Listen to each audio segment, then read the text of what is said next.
Hello, friends. Welcome to the From Busy to Rich podcast. This podcast does exist to inspire advisors to increase your profitability and quality of life, not just for yourself, but for those you serve. And today we're going to talk about the second part of our conversation that relates to not knowing what to do, but confronting why we don't do the things that we know that we should do. Wes, how are you today? I am wonderful, Andy. How are you? I'm great. We're not going to talk about me and cold plunge as much. So I'm excited about that. I noticed you're still wearing the same shirt as you were last week. I like this shirt a lot. It's my fall shirt. I just rotate between 3 different shirts. So. I just thought you were did not want to get anywhere near cold. So you kept wearing I haven't changed all the time. I haven't been near water in a week. we traumatized you. I'm that afraid of cold plunges. One of the reasons I'm not excited about our last episode is the amount of people who will talk to me in person now and say, "Did you do it or not?" Yeah, that's right. That's right. We have created a method of accountability for you. That's right. Talk about it for thousands of people. So today we're going to confront and deal with, on a very, very practical level, that part of us that does not, that keeps us from, that somehow talks us out of considering, doing the things we know we need to do. And there's actually 4 steps to this that need to happen in order to get all the way through the change, right? So it's not just one, sort of deciding or considering, but that is the first one. So when we're talking about dealing with new information and change, things that if we do them, they will change our life for the better. And we're going to put this in the context of business. Wes, what's the first thing you teach that people need to do in order to overcome their internal unwillingness? Yeah. So to regularly, as we were saying last week, keep the tension healthy between normal, which is what you've been doing that's led to your current level of outcome or result, and new, which is that future different thing that you think has the potential to put you in a position of receiving a future that's bigger and better and more exciting. You've got to keep that tension between those two things. And one of the beginning elements that allows people to regularly challenge their normal with new in a way that leads to outcome. The first element is ideation. Ideation. I hear the word idea. So flesh that out for me, though. We're dealing with a part of us that knows what to do, but doesn't do it. So that core part of motivation. And the first step is that you consider the idea. You're open to the idea. You got to know what to do, right? It's all the great workshops that you go to and podcasts that you listen to and classes that you take and books that you read, sermons that you listen to, whatever it might be. Do you have a quality method of ideating, meaning you've got an input for all those ideas that are flowing through, where you're actually regularly capturing those ideas and making a menu of options and opportunities that are not currently a part of your normal? You know, that it's interesting because that sounds so sort of elementary, but how much information do we take in on a day-to-day basis that we just let pass through? So part of this is that you wouldn't just hear it, that you would hold on to it. You know, I hear about, I've always grown up hating olives, and I don't remember ever having eaten one. But about 3 years ago, I was like, I always remember hating olives, but I don't remember what one tastes like. And then I ate one and I was like, okay, I remember that that is confirmed. I remember the idea. I went through it. I hated it. So what's fascinating is some people just go like, they hear about a trend, they hear about an idea, they hear about experience, and they just go like, no. They don't even hold on to it, right? They don't even try it. They just go, that new olive diet, not going to consider it, right? But other people go, actually, you know what? Wes, that thing about adding planning to my business, I like that idea. Yeah. Like, I'm going to let that land and sit and kind of ruminate, and I'm going to actually internalize that one as a possibility, right? Yeah. So ideation is that you allow the idea to land, right? You allow it to land. And I would take it one step further too, Andy, is that what is your information capture system? Because I listen to a ton of podcasts, and my team, they make fun of me because I send them like, hey, this one's great and this one's great. They're like, when do you work? So I'm constantly sending these things out or quotes that I find, because I have a really good information capture system that I can be efficient. I can be, running or driving somewhere or listening. And then for me, it's real simple. It's on my phone, my iPhone, where I've got Evernote, and I just voice text say those, hey, I've got a list of ideas. It's my parking lot of ideas, I call it. You call it a menu of ideas. And it doesn't mean I'm going to eat these things on the menu. It doesn't mean I'm going to drive the idea out of the parking lot ever. It just means I don't want to forget. I don't want to lose it. And so I speak it on there to go, this is something for consideration. So you're not passing judgment. You're in wonder. You're in hey, don't know, but it's certainly, this is working for this person and it seems pretty interesting. And I don't want to pass judgment on. I'm going to put it right here on the parking lot, in the parking lot, or on the menu. But the big thing is, and I think it's good to consider this, like, you shouldn't do that with everything. Like, you have to have some level of discernment of, I actually remember, this is so funny that I remember going to a conference in New York City, and going to sit in someone's session, and they talked about this strategy they were using. It was Pinterest for the growth of their business. And, for advisors, it might be a LinkedIn thing, right? And they talked about all the results they got. And I was like, oh, I like this idea. So the ideation is like, I like this idea, starting to land. And then they said, okay, well, like, how do you actually do this? She said, great. I'm glad you asked. Then she said, here's what you have to do. And half the room was like, literally just stood up and left. They were just like, not interested. Yeah. Well, right? It's like my friend Tom, right, at Orange Theory that I run next to. And I told you in the past, he has a way better time running on that treadmill than I do, because he just looks happy, like he's having a wonderful day. And I'm out of breath, and I go because I like it to be over, and I like the result. But Tom is like he's like a statue basically in his fitness. And then Tom he's like, man, I said, Tom, you just had such a great time on the treadmill. And he's like, man, let me tell you, if you want to improve that experience there, here's all the things I do during the week. And he starts going through the list of things. And I just immediately knew, I just don't want that bad. His outcome is great. I just don't want it as bad to do all those necessary steps. So I think that's a great point, Andy, is when you're ideating, you kind of have a filter. Do I want one? Hey, good point is, do I want this person's life in that area? Yeah. And that's a great filter when you're ideating to go, does this thing even make it to my menu? But the other is, people will, and by people, I mean me, that we will often make up stories about people's lives that are not true to get out of having the success that they have.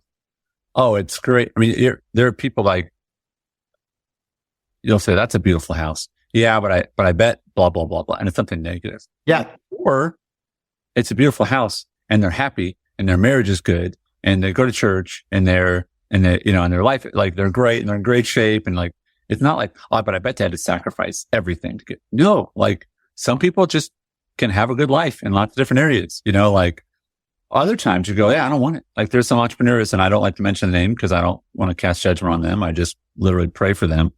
But I've heard them present at very large conferences and they're like, I did this, this, and this, and it cost me my family. And I went, okay. And they're not ashamed of that. They just go, that's what it took for me. And I go, thank you for letting me know. I'm going to drop that idea because I don't. But also there's other things, like, you can have success in this business and it doesn't have to cost you your family and working 12 hours a day and your health and your morals and all those things. Right. And I love that, because just because somebody is, maybe even you would say that they're missing it in a certain like outcome of their lives, doesn't mean they don't have great things to share in other areas. I mean, you assume they're not completely bankrupt of like good thinking in certain areas. It just means maybe you don't adapt those other things, that's a great point. And it's funny too, because people will, it's like, oh, I'll listen to that. And again, you can take this to an extreme, and I won't take us down the rabbit trail too long. But like you said, Wes, just because every area of their life you don't want to have, just because that might be true, doesn't mean there isn't one area you can learn from. Right? Don't throw that out just because you don't want those other parts of their life. Right? And the same also be true. Like, listen, I have some dear men in my life that I really appreciate from my church family. And as part of how they, areas of my life they speak into, there's other areas. And I'm like, I'm not taking advice from them on that area. That's right. Right. And same for me. You come to me for certain things, and other things like, do not ask Andy about fashion. Yeah. If anybody's seen our YouTube channel. It's just how many shirts do you own? Listen, if you're chopping woody, you're good to go. Hey. Yeah. Or listen, or don't ask Andy where to go eat olives while sitting in an ice bath. That's right. Those are all help you. You cannot. I'm not your guy. Horrible advice. You just gave me the most recent picture of hell. That, what is that? Maybe. I think on the cover, we're going to have a temporary new cover on the podcast, and Andy in his flannel about to do an ice bath. Let me give you the artist for that. Like, just see the thumbnail on that thing. That's perfect. I'm physically having a reaction to thinking about being in an ice bath, eating olives. Or an ice bath with olives floating in it. I think that's my only hope is that the ice bath will somehow numb my flavor receptors or something, my taste buds. I'm sorry, Brian. I know we said we weren't talking about the ice bath today, but that just was too good an opportunity to. Oh boy! All right, and bringing it back, it is the ideation is the first step of the challenging your normal with new process. If you aren't believing better's possible, that's not a part of what you're already doing. You won't even look for new ideas. But for most people listening to this, they're looking for new ideas, right? That they're out there. They are in now. I think you can get better at it. I think, are you defending the way you do it as you hear new ideas and you feel, satiated, if you will, by the fact that the idea I heard it, it's not good. Or are you actually putting it on the menu and discussing it? This is a consideration. I think another a level of maturity to this before we move to the next one is you hear an idea and you don't like it because it challenges your current experience in a way that makes you uncomfortable. And instead of rejecting it, you say, I should probably pay attention because I'm uncomfortable right now. Right. Like, I don't like that. Why? Yeah. It's because it's bad and it's evil and it's not good, or is it because it challenges what I thought to be true? I literally had someone text me the other day and said, hey, who was umpiring that game the other night? And my defenses went up because they were talking about a game that I had umpired. It's this high school kid and me. And you don't ask that question unless there's a problem, right? If there was a compliment, they were just giving the compliment. He said, well, there was a couple issues. And I was like, yeah, I was aware of one of those. And the other one we were right on and they were wrong. Next was a video link. And I was like, oh crap. And it was a video and everything in me was like, this video, it's going to prove that I was right. No, sir. Video proved that I was wrong. Right. But I was having this moment of like, Andy, why are you so resistant to like, you might be wrong, bro? That's right. It happens all the time. Right. And so we let these ideas come in and we have to pay attention that when you're resistant are you resistant because that's a bad idea? Don't drive the wrong way on a one-way street. Or like, I have a great idea. Drive the wrong way. No, that's a bad idea. Hey. Or is there a different route to work you could take or a different way you run your business? That makes me uncomfortable, but does that mean it's a bad idea? Or should I start to look for those things that make me uncomfortable? Well, and I'll tell you the one thing, and I know we'll move on to the other ones that I think is a critical, a critical component to do this well. And Cheryl in our office, she has the working genius of wonder has the ability to explore the possibility of an opportunity. Oof. Now, it doesn't mean that you're going to do it all, right? And that's, I'm going to look at I'm going to look at the menu. Yeah. I'm actually going to explore the possibilities, even though the first two things I saw, I'm like, great, that's what we're eating. I'm like, maybe I explore what else is on the menu. And here you're actually building your menu, but you're exploring, you're listening to what they say and you're adding it to the parking lot of ideas or menu of ideas. What's the next one? Let's be clear. I don't like to live in that place. I like to live in the next phase because I'm the one that wants to let's get to a decision so we can start finding it out forward. You and me both, which is why we need teams. We've learned, because the next one is resolution. And resolution, the formal definition in most cases is going to be a decision to do or not to do something. a decision to do or not. You might think of it as New Year's resolutions, like people make decisions to do or not to do something. But the thing with the menu of ideas is if you just keep staring at the menu and you just keep like going, oh, well, come back in 2 minutes. Cause I'm the guy that orders pretty quick. Like I will have the menu of ideas. And I think that's important to build. But at some point I'm like, all right, let's quit talking so you can decide. Cause I want to eat at some point today. So that's the same thing with new ideas is oftentimes we're like professional idea gatherers. And I think that's a good step. Some people are just idea listeners and they don't even gather them, right? They just go in one ear out the other. And some are good idea gatherers. They're creating lists of really cool ideas that could be useful, but you got to be somebody that is a decision maker at some point to say, all right, of all the ideas, and this is hard for some people. Yeah. It is not hard for me just because of the way I'm wired, but it's why we have a good team that helps challenge sometimes the first decision I'll make is what of these ideas, what are the 5 or 1 or 7 or 2, depending on the scope and the scale of change that we actually think are going to move the needle? That if we do these things, they are going to give us the best possibility to put us in a position to receive the future that we want most. Which ones are they? And then of what we're doing now, which ones do we no longer need or want or are going to take off the list? Because it's not always just about adding. Sometimes you need to throw out that stuff that's been in the freezer for a while. So before we move to the next one, I do want to acknowledge that the level of safety of each one of these steps, like it sort of decreases as it gets more dangerous, which is why people do less and less as you move forward. Absolutely. Right? And to me, I'll give the analogy of like, it's to me, I was born in America, I salute the flag, I say the pledge, I sing national anthem, I like, and that's one level of sort of like investment as an American, right? I pay my taxes, right? I, say thank you to for your service, so on and so forth. Like that's not that hard. And then it's like, I'm going to enroll. Like that's a different level of commitment, right? It's like, and so what we're talking about is some people's like, oh, I support that idea. Okay. But the next is like, are you going to make a decision? Are you going to do anything about it? And no, I started and highlighted and circled it. That's right. So then the next decision is that you've made a decision. Yeah. And some people literally will go throughout their lives just gathering information. Yeah. Right? People who just go to school their whole life. That's right. Just gathering information. Right. But podcasts are the new, school. So and it's a lot cheaper. If there is going to be a common thread through all of these, which is you have to protect time. You have to protect time to do these, to experience the compound effect of them.